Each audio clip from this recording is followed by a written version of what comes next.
PTSD, mental health challenges, physical health obstacles, and emotional trauma.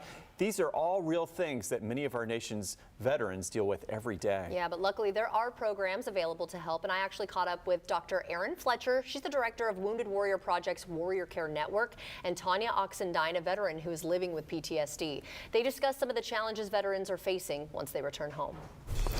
So some of the challenges that veterans face as they transition to civilian life include, symptoms of post-traumatic stress disorder, and some of those include, just a sense of feeling on edge, experiencing, significant anxiety or depression when they're reminded of the traumatic event that they experienced.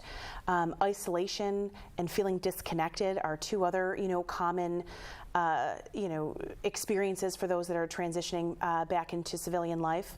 In addition, some are diagnosed with a traumatic brain injury.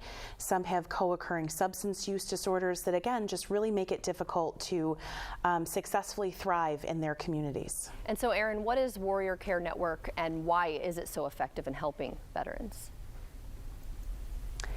So Warrior Care Network is a collaboration between Wounded Warrior Project and 4 world-renowned academic medical centers that provide 2 to 3 weeks of comprehensive intensive outpatient treatment for those invisible wounds of war that I just mentioned.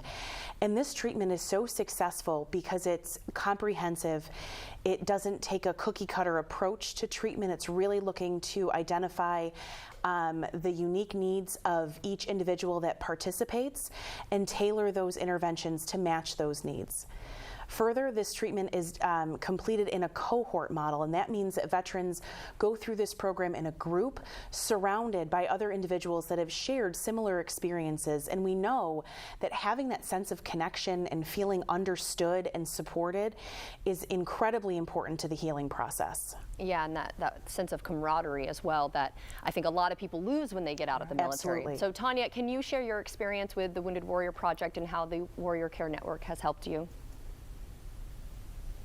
Yes, my experience with the Wounded Warrior Project and how the Care Network has helped me. I suffer from PTSD, anxiety, severe depression, and I was a victim of military sexual trauma. So when I was introduced to the Wounded Warrior Project, all the different resources and tools that they have to assist veterans, just as Erin just mentioned, to help with PTSD. And I was contemplating suicide, and I was referred to one of the care networks in the Atlanta, Georgia area. The 2 to 3 weeks I spent in outpatient care. Not only did I spend 2 to 3 weeks in outpatient care on the campus, I was also continued given follow-on care for nearly 2.5 years with my counselors there. So Wounded Warrior Project, it continues to honor and empower our warriors. And they do this not only temporarily, but full-time as well, if needed. So they were a savior for me, so that I am here with my 2 adult sons now. They just helped me out tremendously. Well, I'm so glad that you got through that, and I'm so sorry for everything that you went through, but thank you so much for your service. Tanya, what do you want to share with other veterans who may be struggling?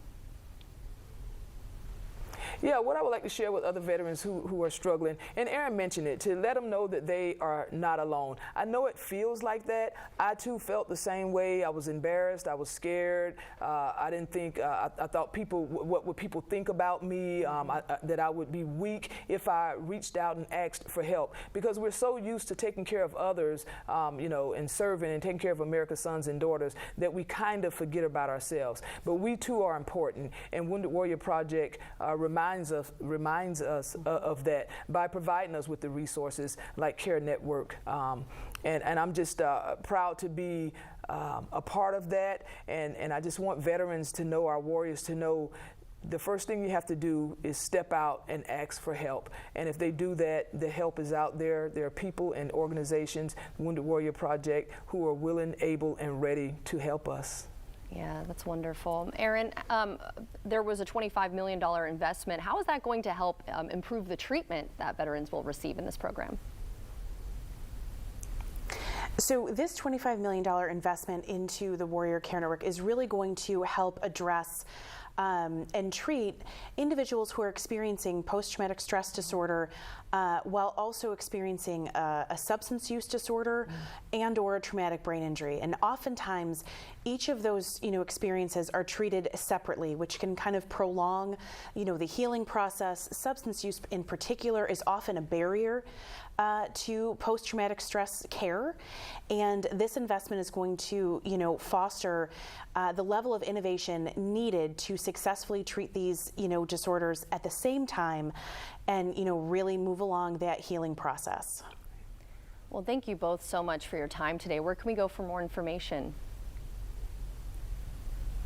So if you're looking for more information about all of Wounded Warrior Project's programs and services, please check out our website at woundedwarriorproject.org/notalone. All right. Again, thank you, Erin and Tanya, and I'm so sorry for what you went through, but so glad that you were able to get the help you need. And just a reminder, everyone, ask for help. Don't be ashamed. Thank you again. And if you'd like to see this segment again, just head on over to firstcoastliving.net.